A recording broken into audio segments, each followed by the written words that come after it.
La clase de hoy día va a ser bastante corta, no queda mucho que ver, luego vayan estudiando para tu examen. Pasamos a las glándulas salivales. ¿Qué cosa podemos ver? ¿Qué glándulas salivales tenemos? Ya. Bueno, más importante, ¿dónde desembocan las parótidas?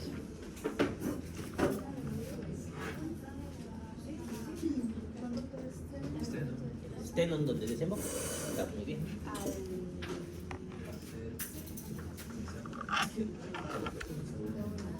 Estamos bien, estamos bien. Entonces, ¿qué puede pasar en las glándulas salivales? Pueden tener una hipertrofia.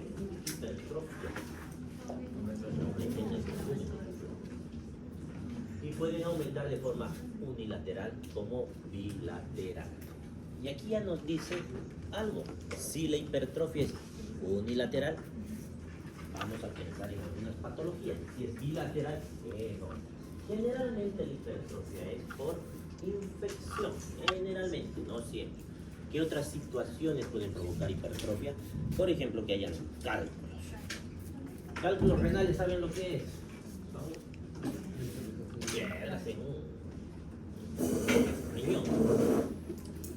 Cálculos vesicales en la vesícula, y así como existen cálculos en estos lugares, pueden haber también cálculos aquí en las glándulas salivales y que pueden obstruir el esteno, por ejemplo, y hacer que la glándula aumente de volumen.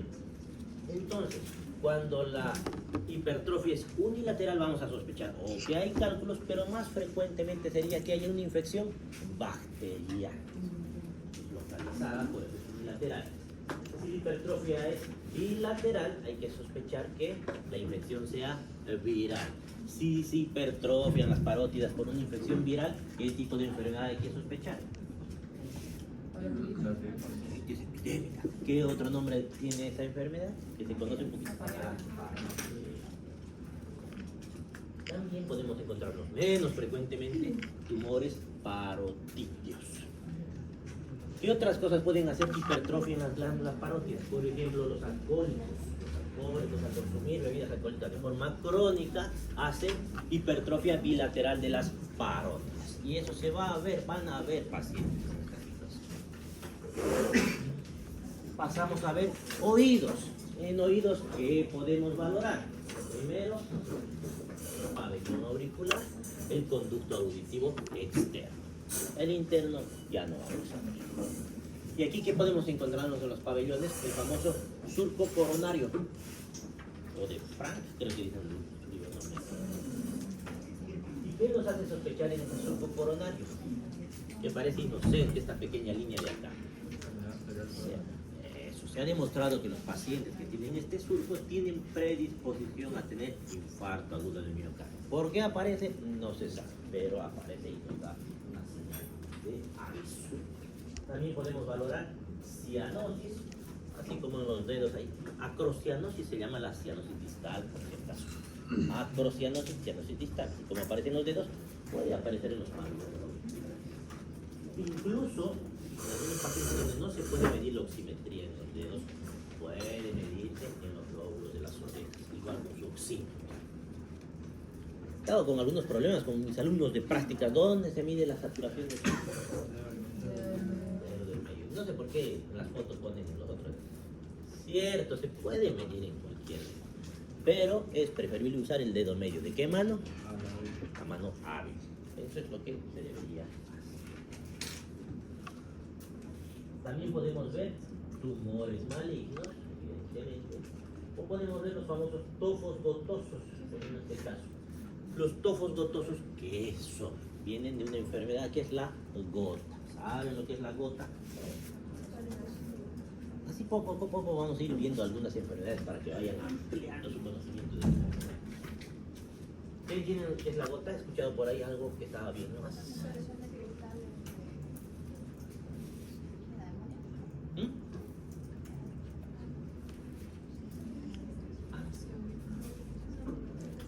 Ya, más o menos, estamos viendo bien. Es una enfermedad reumatológica inflamatoria que se produce cuando sube el ácido. Ahora, que sube el ácido úrico no es sinónimo de gota. No sé por qué a todos los pacientes veo que les piden ácido úrico sin ningún tipo de criterio, como si fuera un laboratorio que se le pide a todo el mundo para hacer el trabajo. No sirve para mucho eso. Pero cuando sube el ácido úrico y el paciente tiene esa predisposición a tener gota, ahí sí podemos tener la enfermedad de la gota. ¿Y en qué consiste la gota? No solamente es que sube el ácido úrico, en realidad es la acumulación de cristales de urato monosódico. Esos cristales, como su nombre dice, son cristales, son como pequeñas agujitas. ¿Y dónde suelen acumularse esos cristales? En las articulaciones. Más que en las articulaciones, en una articulación específica. Entonces, cuando tienen un paciente con artritis, ¿qué es una artritis? Inflamación de una articulación. ¿Qué inflamaciones conocen? ¿Qué enfermedades conocen como artritis? Eso es un poquito complejo. No muchas personas entienden el término de artritis. Muchos asocian artritis reumatoide solamente, pero no es así. ¿Qué enfermedades conocen como artritis? Artrosis, más o menos. La artrosis no es lo mismo que artritis, por si acaso. Ahorita vamos a diferenciar lo que es artrosis y lo que es artritis. ¿Qué enfermedades como artritis conocen? La primera, la artritis reumatoidea, pero no es la única. Pues estamos diciendo que es inflamación en una articulación, que pueden ser varias articulaciones, puede ser una sola articulación. En el caso de la gota, suele ser monoarticular, significa que afecta a una sola articulación. Y generalmente lo que se daña es el halus de uno de los miembros, podagra, eso es lo que aparece. Es una sola articulación. Algunos el tobillo, muy rara vez la rodilla, pero es una sola articulación. Otras enfermedades articulares son la artritis reumatoide, el lupus eritematoso sistémico, el Sjögren también afecta articulaciones, y así tenemos un montón de enfermedades que afectan articulación. En el caso de la gota es una sola articulación. Esa acumulación de cristales de urato monosódico es muy dolorosa. Y algunas de las cosas que se ven aparte de la inflamación de la articulación son estos famosos tofos gotosos, que básicamente es acumulación de cristales de urato monosódico. Y no solamente aparecen ahí, aparecen en varios lugares, más que todo en las zonas de roce de los tendones. ¿La gota se puede curar? No se puede curar. Según yo no se puede curar, pero según la literatura interna menciona que sí se puede curar. Porque como decían ustedes, ¿cuál es el problema de la gota? ¿Qué es lo que empieza a acumularse? Entonces les damos medicamentos para deshacer de úricos súricos, agotinol, por ejemplo. Y si se da el tratamiento por 6 meses, aproximadamente 8 meses, bajan los niveles de ácido úrico. ¿Y qué van a pasar con estos cristales? Empiezan a vaciarse de todos estos lugares, las articulaciones, los tofos gotosos, y al vaciarse y al desaparecer estos, ¿qué va a suceder? Va a desaparecer la inflamación y por tanto se entiende que se ha curado la gota. No me parece que fuera así porque es una autoinmune, pero por lo menos por un buen tiempo el paciente va a estar libre de eso. Importante reconocer estos tofos gotosos.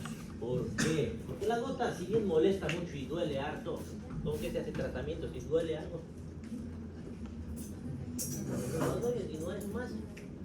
Pero todas las enfermedades inflamatorias, por si acaso, no solamente inflaman en ese lugar, inflaman de forma sistémica y van afectando otras cosas.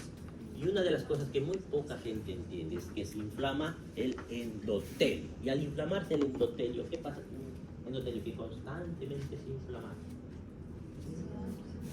Es muy susceptible de que se viene de ¿qué? Ya hemos hablado antes.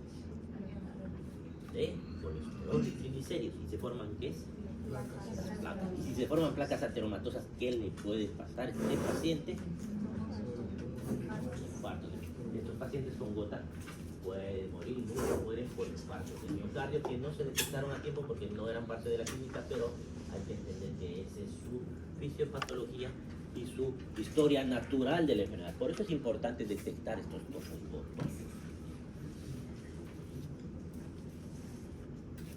También podemos encontrar algunas cosas como el tubérculo de Darwin. No trae ningún problema patológico. El nacimiento es congénito y no va a pasar nada. También tenemos los hematomas intraarticulares.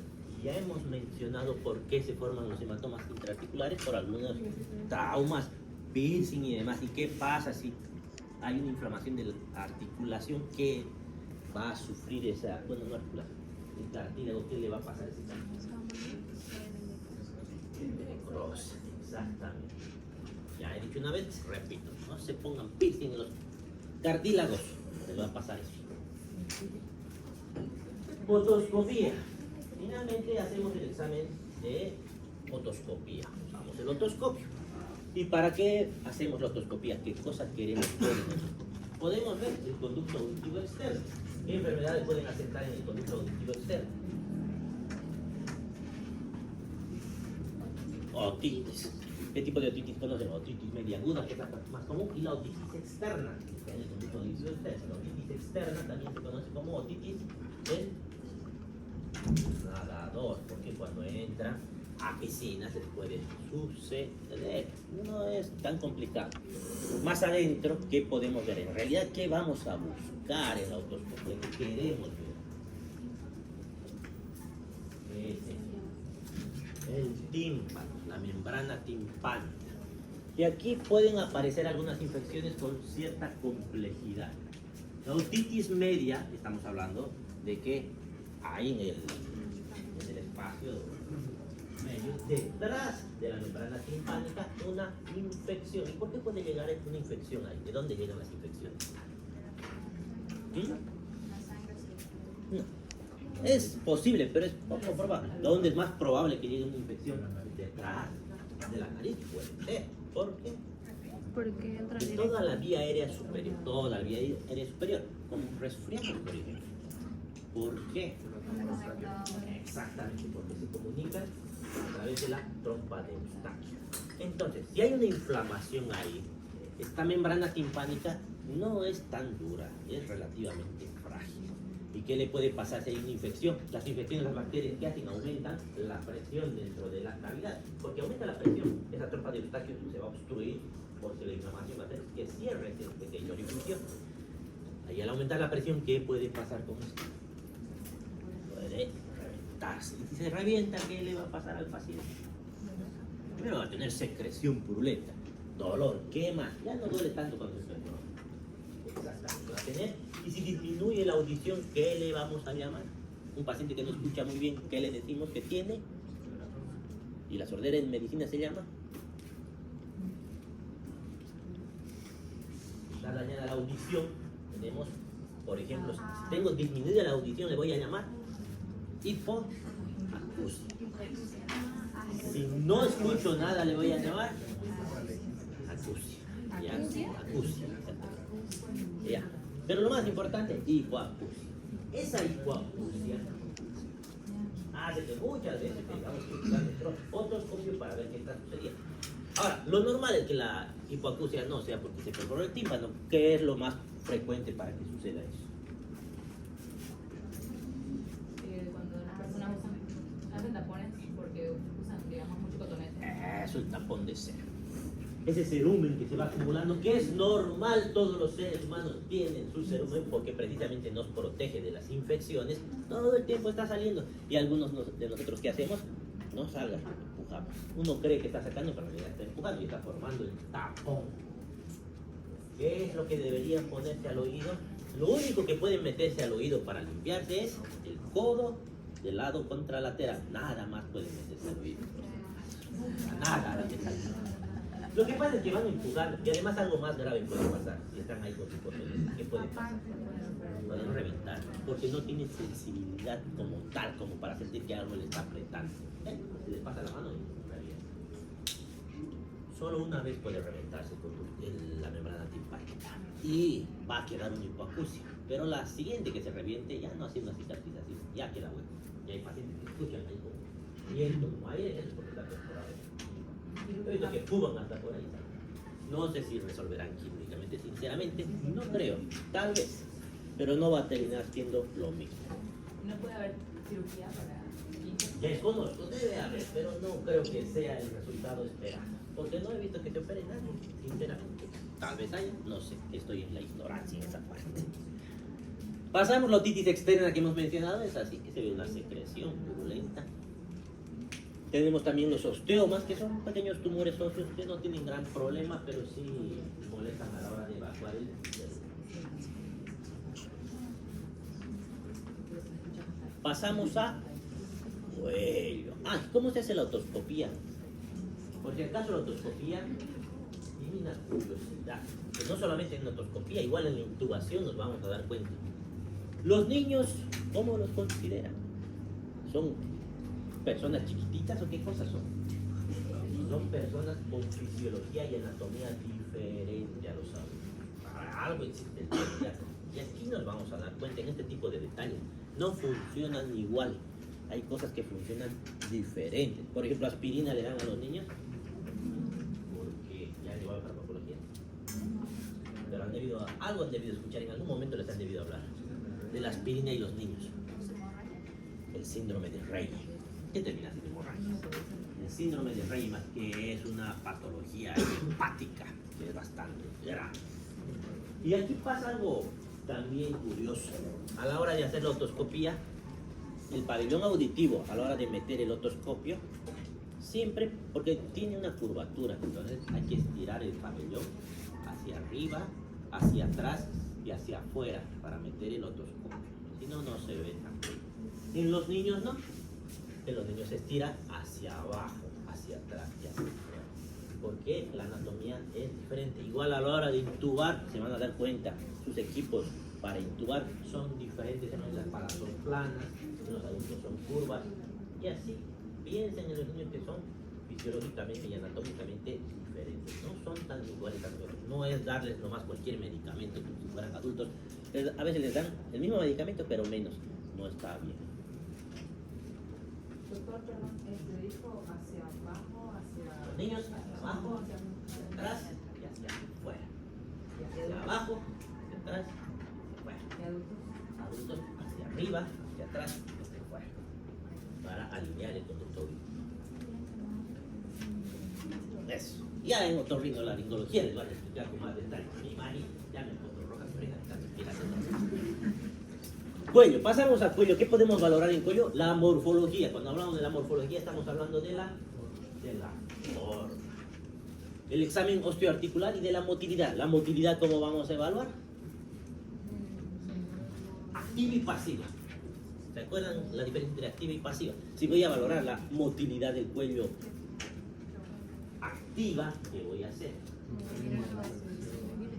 Y si es pasiva, ¿qué voy a hacer?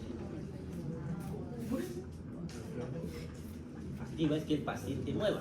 ¿Qué movimientos tiene el cuello? Lateralización, hacia atrás, hacia adelante y rotación. Y si no puede, yo voy a mover ese cuello. Eso es pasivo. Yo le estoy moviendo porque el paciente no está pudiendo mover. ¿Y a quién no le voy a hacer todos estos movimientos? ¿A qué pacientes? No puedo, no debo. A pacientes que hayan sufrido traumatismos cráneoencefálicos, por ejemplo, lesiones cervicales, un accidente de tránsito, no debo, no se me debe ocurrir. ¿Qué debería hacer apenas llegue ese paciente? Nunca han visto. ¿Ah? Los inmovilizan.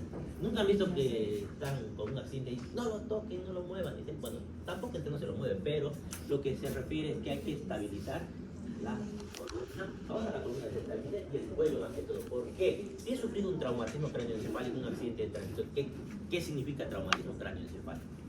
¿Que te ha golpeado a mí? A ver, y para que se haya golpeado la cabeza, ¿qué ha sucedido? Fíjense la cinética de la que estoy en mi asiento del auto feliz y de repente impacta mi automóvil y la frenada va a hacer que yo me mueva a una velocidad diferente al automóvil. Entonces va a mover mi cuello hacia adelante de golpe, me voy a golpear la cabeza y luego va a mover hacia atrás, va a ser el latigazo. Puede haber una lesión cervical. ¿Qué suele suceder? Puede haber esguince de los ligamentos del cuello, una cosa bastante sencilla, pero puede haber fracturas cervicales. ¿Y qué pasa si me fracturo la columna cervical? Y a veces está fracturada y no parece, puede mover incluso el paciente, pero no, siempre le ponemos collarín cervical, siempre. ¿Por qué? Porque puede estar más o menos estable el hueso, pero en un movimiento determinado termina de romperse eso. Pierde la solución de continuidad. Bueno, pierde la continuidad, hay una solución de continuidad. ¿Y qué va a pasar? ¿Qué hay adentro del cuello que tenemos que cuidar? La médula espinal. ¿Y qué pasa si se daña la médula espinal? ¿Paraplegia qué significa? Paraplegia, no creo, pero puede ser. ¿Qué es paraplegia? Cuadriplegia es normal. ¿Qué es paraplegia? No muevo las extremidades inferiores. Cuadriplegia, no muevo ninguna extremidad. Monoplegia, una. Cualquiera, una. Monoplegia. Paraplegia abajo, cuadriplegia todo, monoplegia uno. Hemiplegia, la mitad. Y hay otro término. Paraparesia. Muevo muy poco. Más o menos los términos se parecen. En vez de, a ver, paraparesia, paraplegia, ha cambiado un poquito la palabra, pero el principio sigue igual. Paraparesia, muevo muy poco. Paraplegia, no muevo nada. Hemiplegia, no muevo la mitad. Hemiparesia, muevo, pero muy poco. Monoparesia, monoplegia. Se parecen, ahora ya más o menos se entienden cuál es la diferencia. Entonces, hay que evitar ese tipo de lesiones en cuello. Siempre inmovilizamos, le hacemos una radiografía. ¿Están llevando radiología todavía? Bueno, les hacen radiografía AP lateral y ahí ven si hay alguna lesión. Si no hay ninguna lesión, se descarta y ya se le puede sacar. Hasta que no se descarte, no se debería sacar eso. ¿Ya? Incluso a veces hay rectificaciones y el paciente tiene que durar unas 8 semanas. Entonces, a ellos no les vamos a hacer el examen. Ya estoy viendo a los pacientes. Y no sé por qué a veces llegan, como estamos aprendiendo, y no es culpa de ustedes. Ya les enseñamos a hacer el anamnesis. ¿Qué les preguntan en filiación?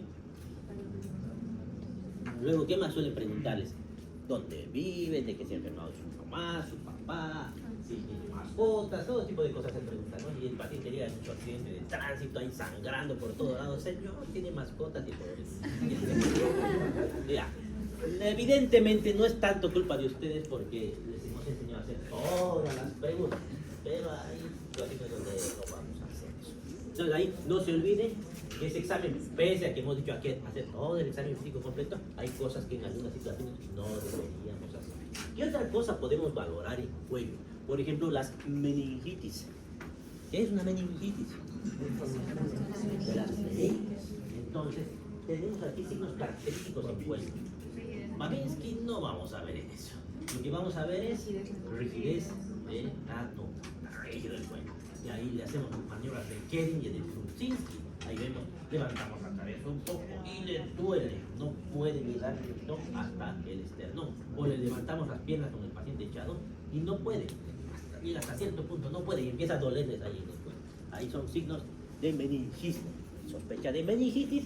O en algún otro caso de hemorragia subaracnoidea que más o menos termina irritando igual las meninges. Esas cosas podemos hacer en cuello. A partir del examen de la motilidad. Luego vamos a ver los ganglios. Los ganglios cervicales los vamos a evaluar a través de la inspección y la palpación. A veces se ven, a veces se palpan. Arterias, vamos a hacer inspección, palpación, auscultación. Venas, inspección, palpación. Tráquea, inspección, palpación. Glándula tiroides, inspección, palpación. Y aquí vienen las maniobras de Kervine y la Hayes, que vamos a ver cómo se hace. Esto de la práctica las vamos a valorar. ¿Qué más podemos encontrarnos en el cuello? Por ejemplo, la tortícolis. ¿Qué es tortícolis? Han debido escuchar bastante. ¿Qué es tortícolis? Eso, es una contractura. En realidad es un acortamiento. ¿De qué músculo? Del esternocleidomastoideo, que se acortó. ¿Por qué puede acortarse? Puede ser congénito, como en este caso los pacientes pueden nacer con el esternocleido más corto. Puede ser adquirido. ¿En qué situaciones? Cuando han tenido inflamación del esternocleidomastoideo, cuando han dormido mal, por ejemplo, y están en frío, les ha dado el frío, y ahí hace contractura el músculo y ahí quedan con dolor en el cuello. Eso es tortícolis adquirida inflamatoria. Puede ser por dolor, porque han tenido algún trauma en el esternocleidomastoideo. Podemos ver también el signo en esclavina, que es por tumores mediastínicos. ¿Qué sucede en la esclavina? Que vamos a encontrar incurgitación yugular. Hemos hablado de incurgitación yugular. ¿Qué era la incurgitación yugular?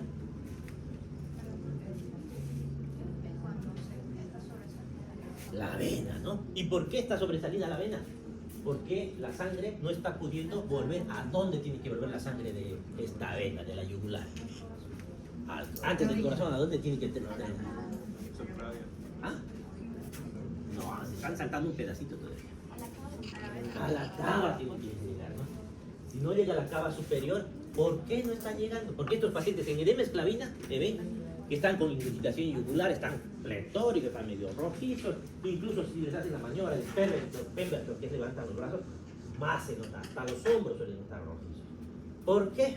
El resto del cuerpo está normal. ¿Qué ha pasado? ¿Qué hace que no vuelva la sangre solo ahí? Porque si fuera valvulopatía sería todo, sería que afecte cava superior, inferior, los miembros inferiores deberían afectarse también. Pero solamente el cuello, en los hombros, ¿por qué le dicen en esclavina? Edema en esclavina, le dicen edema. ¿Saben lo que es la esclavina?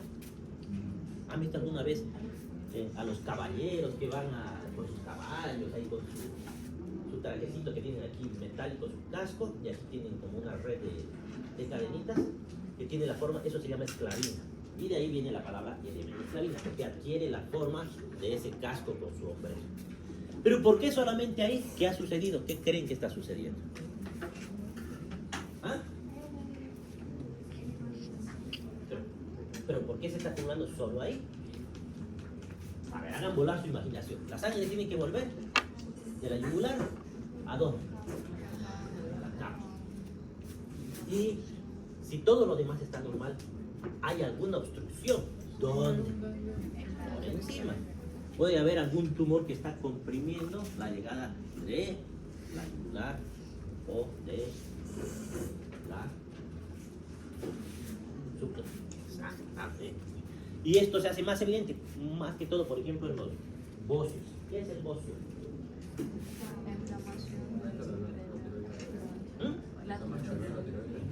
Ya, cuando la glándula tiroides aumenta su volumen, se llama bocio. Y hay bocios intratorácicos. Son tan grandes esos bocios que crecen hasta dentro del tórax del bocio. Y eso, cuando el paciente hace eso, están bajando a la tiroides por mecánica, baja la tiroides y comprime más todavía toda esa sangre que tiene que volver hacia la cava superior. Bien. Formaciones tumorales. También evaluamos y describimos todas esas formaciones tumorales. ¿Y cómo las vamos a describir? ¿Dónde encontramos ese tumor? ¿En el cuello está? No está bien. Hay que ser más específico. Y para eso tenemos el músculo esternocleidomastoideo. Si recordamos anatomía, se acuerdan que formaba dos triángulos. El triángulo anterior y el triángulo posterior. Y esa es la manera de describir dónde está el tumor en el cuello. ¿Qué parte? En el triángulo anterior y en el triángulo posterior. Y eso nos va a dar una idea de cuál es el diagnóstico. ¿Por qué está ese tumor ahí? Recuerdo anatómico, examen osteoarticular y de la motilidad. Ya hemos mencionado cómo hacemos los movimientos. Y tenemos la prominencia de la apófisis espinosa de la cervical. ¿Cuántas vértebras cervicales tenemos? 7. ¿Cuántas dorsales tenemos? ¿Cuántas dorsales? 8, ¿escuchó por ahí? 2. ¿Cuántas lumbares tenemos? 5. ¿Cuántas sacras? Las sacras sí pueden variar evidentemente, pero más o menos ¿cuántas deberían ser? 4. Sí, óptimas vienen por ahí.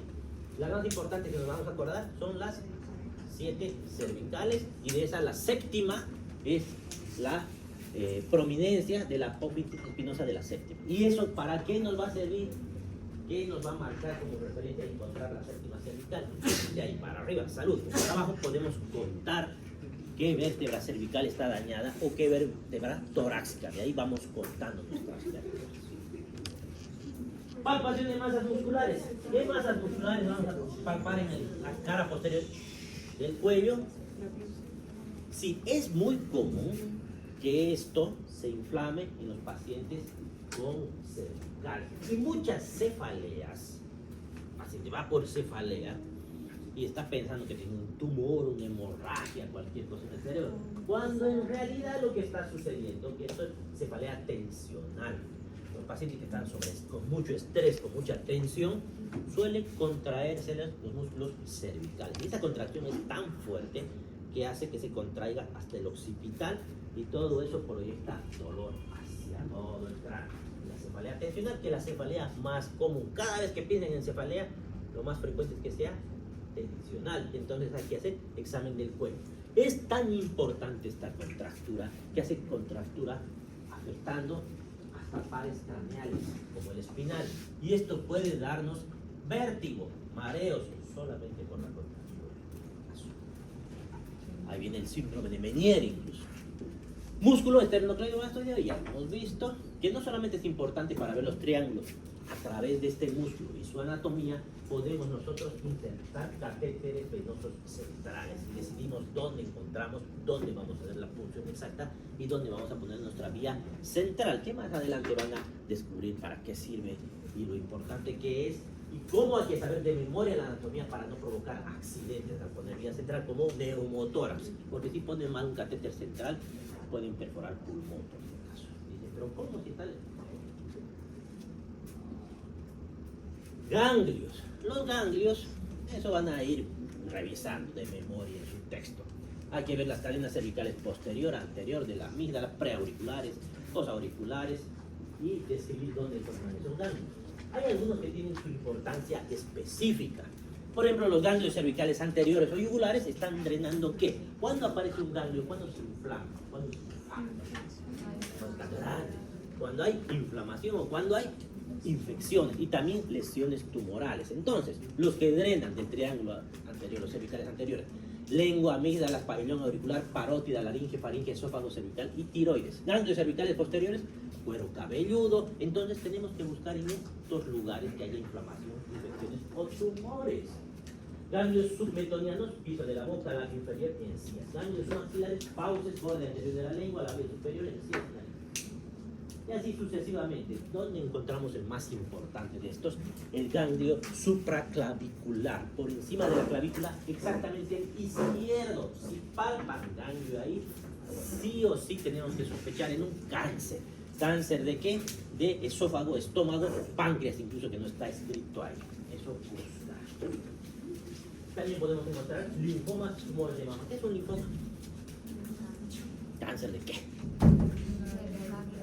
Del sistema linfático, de los ganglios.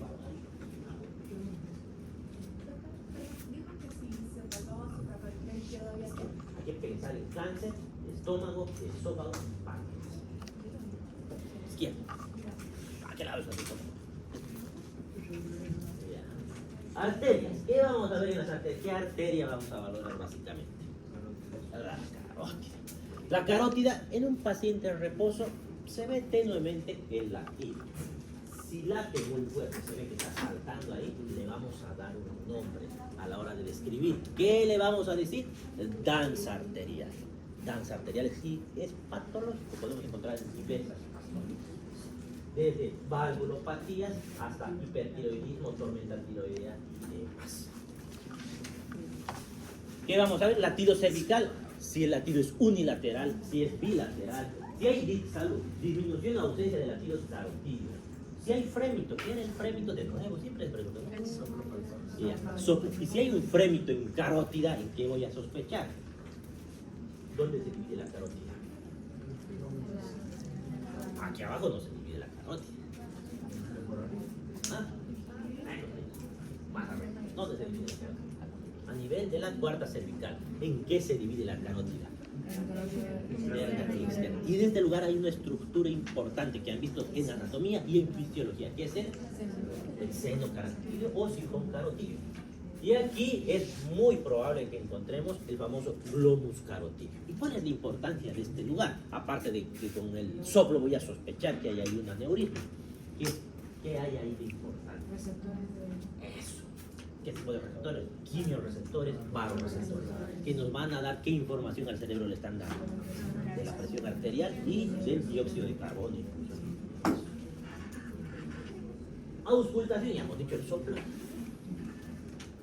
Principales causas de masas cervicales, si es en el triángulo anterior, bocio o nódulos tiroideos, quistes tiroglosos, quistes dermoides, cara lateral, quiste branquial, higroma quístico, divertículos, son básicamente quistes branquiales que aparecen desde el nacimiento o algunas lesiones tumorales que están en la parte interna del cuerpo. Triángulo posterior, linfomas, metástasis ganglionares, tumores neurológicos. Inflamatorias, adenitis tuberculosa, que es la famosa escrófula que hemos visto en dermatología. Adenitis inflamatoria de cualquier venas. ¿Qué vamos a ver en las venas? ¿Qué vena es la que más nos importa? La yugular. ¿Y qué vamos a ver en esta? La ingurgitación. ¿Y qué era la ingurgitación yugular? Está llena de sangre, está inflada.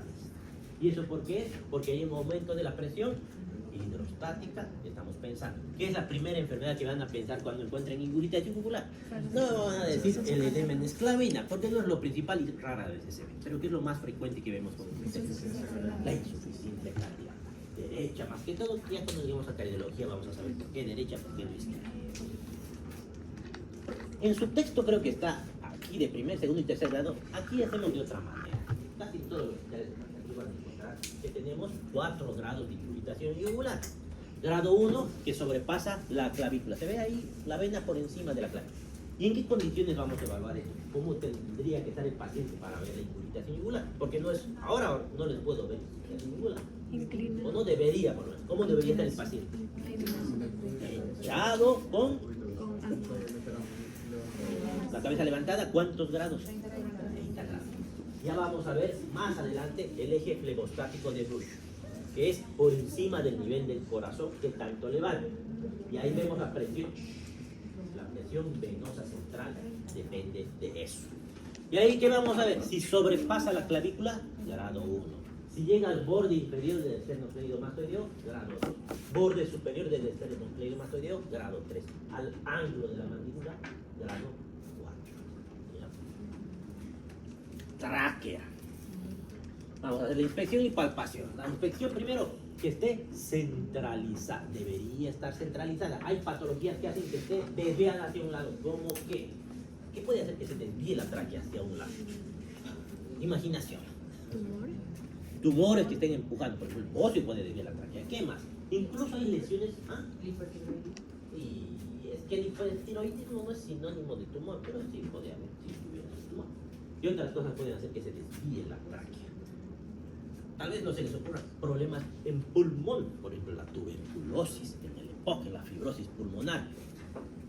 La tracción de todo el pulmón es tan importante que al traccionarse el pulmón hacia un lado, tracciona todo el bronquio y el bronquio tracciona tráquea.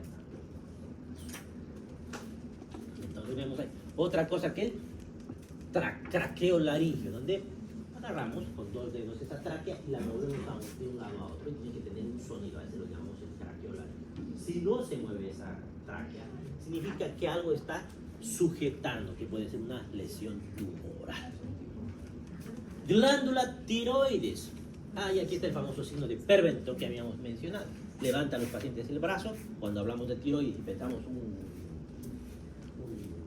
tiroides que ha aumentado su volumen y sea un bocio intratorácico, pues ahí aparece ese famoso signo característico.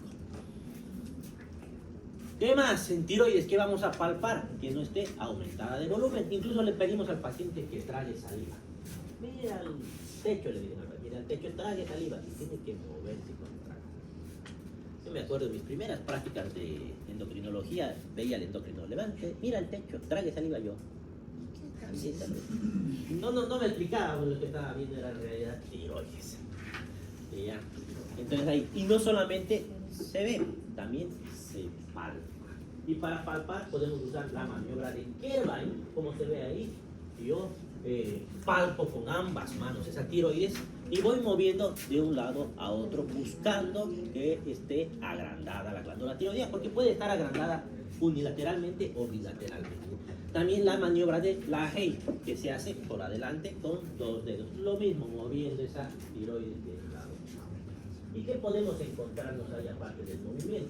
Podemos encontrarnos que está agrandada de forma difusa y le vamos a llamar bocio difuso. Todo está aumentado. El bocio difuso, ¿qué situaciones clínicas nos puede decir? Con hipertiroidismo, con hipotiroidismo y que sea eutiroideo. ¿Qué es eutiroideo?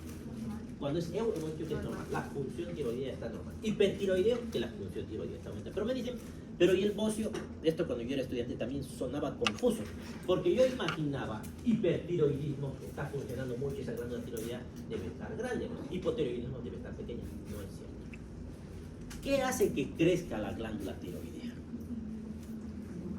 Aquí hay mucho bocio en el páliz, por algún motivo, más que todo antes había bastante. Los pacientes de cierta edad llegan con bocio. El yodo, falta de yodo. ¿Y el yodo para qué sirve? Eso. Si no hay yodo, no hay hormona tiroidea. Entonces, si no tienen yodo esos pacientes, ¿qué va a pasar con esa glándula tiroidea? Porque esa glándula tiroidea tiene que convertir el yodo en el monoyodo, iodotironina y demás. Y monoyodotironina también. Ahora, ¿qué va a pasar con esa glándula tiroidea que no tiene yodo? Va a trabajar más, va a intentar producir como sea el yodo con lo que hay. Y ese esfuerzo extra, ¿qué va a terminar haciendo a esa glándula tiroidea? Va a ser óseo, va a estar hipertrófico porque él le faltó el yodo. Ahora dice, pero entonces estamos hablando de hipotiroidismo. ¿Y por qué dice hipertiroidismo? Por ejemplo, en la enfermedad de Graves-Basedow, que es una enfermedad autoinmune, esa glándula tiroidea no ha crecido por este mecanismo, es por un mecanismo autoinmune que se ha inflamado. También va a crecer, pero por otro motivo. Esa es la situación. Hipotiroidismo es porque esa glándula creció intentando trabajar para formar hormona tiroidea. Hipertiroidismo, se inflamó esa glándula tiroidea y tiene fases, no todo el tiempo está así. Hay momentos, por ejemplo, en la tiroides de Kerbein, que es netamente inflamatoria, se inflama y hay un momento donde empieza a botar glándula tiroidea, está hipertiroideo el paciente. Pasa la inflamación, es como que botó toda su hormona tiroidea y entran en fase de hipotiroidismo. Entonces, tienen fases. No sé si me he dejado entender, el tamaño de la glándula tiroides no define que el paciente esté con hiper o con hipotiroidismo, hay que ver otro tipo de factores más. Bocio. Cuando hablamos de un bocio nodular, nos referimos a que hay un nódulo, una bolita dentro de esa glándula tiroidea. Y los nódulos pueden ser fríos o calientes. ¿Qué significa que un nódulo? ¿Por qué le dicen frío y caliente? Porque a través del centellograma ven de qué color se pinta ese nódulo. ¿Qué significaría un nódulo frío y qué sería uno caliente? Por sentido común. Frío, que no produce nada. Caliente, que está produciendo demasiada hormona tiroidea. Entonces estamos sospechando de que hay un tumor. ¿Ya? También tenemos la enfermedad de Graves-Basedow, que ya acabamos de mencionarla, que es, y hemos mencionado varias veces. Y la falta de desplazamiento de glutorio, por eso es lo que veía mi endocrinólogo que hacía eso, que cuando no se mueve esa glándula tiroidea cuando está en el paciente, es que algo le está sujetando. Y se está sujetando es porque se prendió a otras estructuras, que nos hace sospechar de malignidad. Eso sería todo. ¿Listos para su examen? Espero que no queden así de... ¿Dudas? Sí. No he hecho su examen, por si acaso, así que no me pregunten cómo va a estar el examen. En todo caso sigue lo del paro y no sé qué, tal vez digamos ahora transporte las virtuales, ¿va a ser virtual o lo va a suspender la próxima semana? Brincos dieran. No creo que suceda eso, pero en el caso de que se virtualice, pues cuando vuelvan vamos a dar el examen y vamos a seguir avanzando en el segundo parte. Brincos dieran, ¿verdad? Virtual, nunca más va a suceder eso. Ya. Tengo 3 generaciones de médicos destruidas. No saben nada cuando llegan a la internet. Ya. Ingurgitación yugular, que en su libro está diferente. Por encima de la clavícula, hasta aquí, digamos, hasta el esternocleidomastoideo borde inferior, segundo. Por encima del, porque es grueso el esternocleidomastoideo, por encima del esternocleidomastoideo es al ángulo de la mandíbula cuarto. Ya, no está eso. ¿Qué más? El tiempo sería muy raro calificar, pero que ver con calculadora mágica. Dale con 20, por fácil. Si son 20 preguntas, ¿cuántos minutos serían? 40. 20. Ya me dio. Porque necesitan, necesitan resolver el examen como si fueran universitarios, no colegiales. Con todos los exámenes a nivel mundial tenemos tiempos. El tiempo a nivel internacional es 1 minuto por pregunta. Y esos minutos me parece que pero como hago caso, siempre que hago eso, tengo alumnos que 3, 4 minutos ya ahí están en 18. Doctor, 25 minutos, por favor. ¿Ah? 25 minutos. No. Bueno, nos vemos en el examen. Doctor, multiple choice. A no ser que las haga para desarrollar, ahí siempre les doy más tiempo. Pero si no hay preguntas, o si la respuesta es una sola palabra, no es más. Es lo único que me llevaría a